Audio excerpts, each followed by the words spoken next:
오늘의 주제는 바로 60대에 다시 돌아간다면 반드시 이렇게 살겠습니다.입니다. 인생은 생각보다 짧고 특히 60대에 접어들면 시간이 더 빠르게 흐르는 것처럼 느껴지곤 합니다. 하지만 이미 쌓아온 경험과 지혜를 바탕으로 새로운 출발을 할 수 있다면 우리가 놓쳤던 것들을 더 잘할 수 있지 않을까요? 오늘은 60대에 다시 돌아간다면 꼭 실천해야 할 중요한 인생 조언들에 대해 깊이 있게 이야기해 보겠습니다. 또한 80세 이후에도 행복하고 건강한 삶을 영위할 수 있는 방법까지 함께 알아보겠습니다. 건강은 최우선이다. 나이가 들수록 건강의 중요성은 더욱 절실히 다가옵니다. 60대에 다시 돌아간다면 무엇보다도 건강 관리를 최우선으로 할 것입니다. 많은 분들이 바쁜 일상 속에서 건강을 소홀히 했던 과거를 후회하지만 50대 이후부터는 건강이 인생의 모든 부분에 직접적인 영향을 미칩니다. 규칙적인 운동과 균형 잡힌 식습관은 단순한 선택이 아닌 필수적인 요소가 됩니다. 여기서 중요한 점은 운동과 영양 관리가 긴밀하게 연결된다는 것입니다. 걷기, 스트레칭, 근력 운동과 같은 가벼운 활동이라도 꾸준히 실천하면 신체 건강뿐만 아니라 정신 건강에도 긍정적인 영향을 미칠 수 있습니다. 또한 60대 이후에는 소화 기능이 약해질 수 있기 때문에 비타민과 미네랄이 풍부한 음식을 섭취하고 소화가 잘 되는 음식을 선택하는 것이 필요합니다. 마지막으로 정기적인 건강검진을 통해 자신의 몸 상태를 주기적으로 확인하는 것이 중요합니다. 질병은 초기에 발견할수록 치료가 쉽고 빠르며 건강 유지에 중요한 역할을 합니다. 건강은 삶의 모든 면에서 가장 중요한 요소이므로 60대에 다시 돌아간다면 이 부분을 절대 간과하지 않겠습니다. 인간관계를 다시 생각하다. 60대에 접어들면 인간관계에 대한 시각도 변화합니다. 30대와 40대까지는 직장 생활이나 자녀 교육 등으로 바쁜 나날을 보내며 많은 사람들과 얕은 관계를 맺게 되지만 50대와 60대에는 더 의미 있는 인간관계에 집중하게 됩니다. 진정으로 내게 소중한 사람들과 시간을 보내고 그 관계를 깊이 있게 유지하는 것이 중요합니다. 가족과의 관계는 그 중에서도 가장 중요한 부분입니다. 자녀들이 독립하고 손주들이 생기기 시작할 때 이들과의 유대감을 깊게 유지하는 것은 노후의 행복을 좌우할 수 있습니다. 가족 간의 소통은 단순한 정보 교환이 아니라 정서적인 지지와 사랑을 나누는 중요한 시간입니다. 또한 진정한 친구 관계를 유지하는 것도 필요합니다.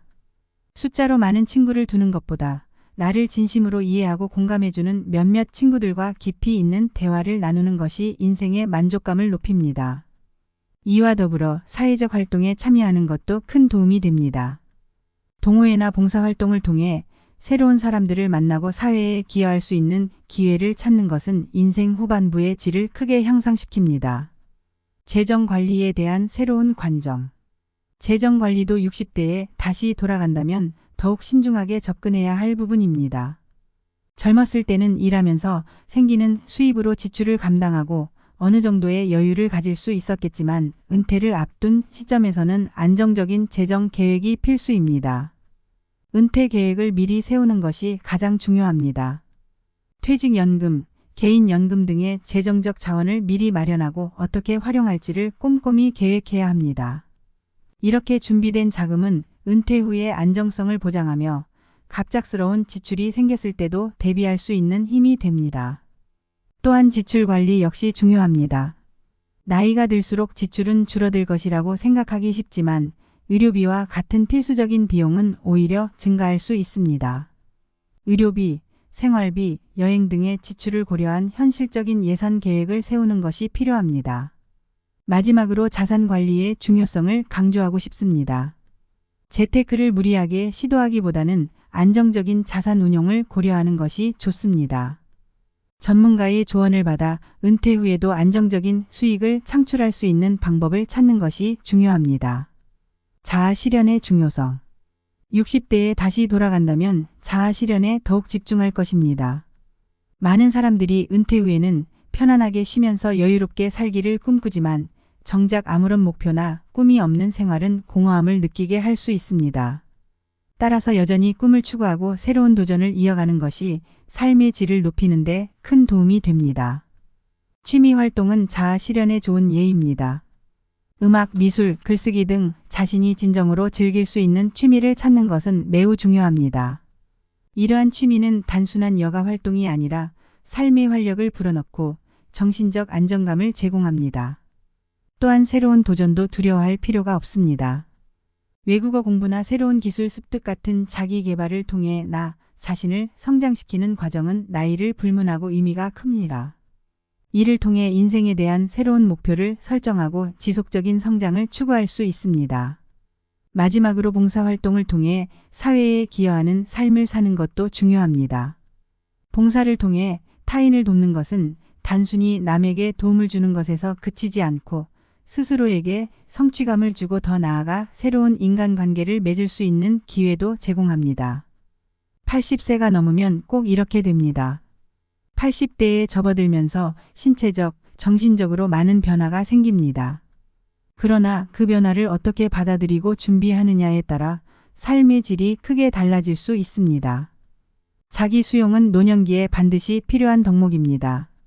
나이가 들수록 몸과 마음이 예전 같지 않음을 인정하고 이러한 변화를 자연스럽게 받아들이는 것이 중요합니다. 자신의 노화를 긍정적으로 바라보고 건강한 노화를 목표로 꾸준히 관리하는 것이 필요합니다. 또한 긍정적인 마음가짐을 유지하는 것도 필수입니다. 나이가 들어감에 따라 삶에 대한 태도가 더욱 중요해집니다. 매일을 감사하게 여기고 작은 기쁨에도 행복을 느끼는 습관은 정신 건강을 지키는 데 큰 도움이 됩니다. 마지막으로 사회적 연결을 유지하는 것이 중요합니다. 노년에는 가족이나 친구들과의 관계를 지속적으로 유지하고 사회적 고립을 피하는 것이 필수적입니다. 이는 정서적 지지뿐만 아니라 정신적 안정을 제공하기 때문에 더 나은 노후를 보낼 수 있습니다. 여기까지 60대에 다시 돌아간다면 어떻게 살지에 대해 이야기해 보았습니다. 여러분도 이번 영상을 통해 삶에 대한 새로운 인사이트를 얻으셨길 바랍니다. 구독과 좋아요는 영상 제작에 큰 힘이 됩니다.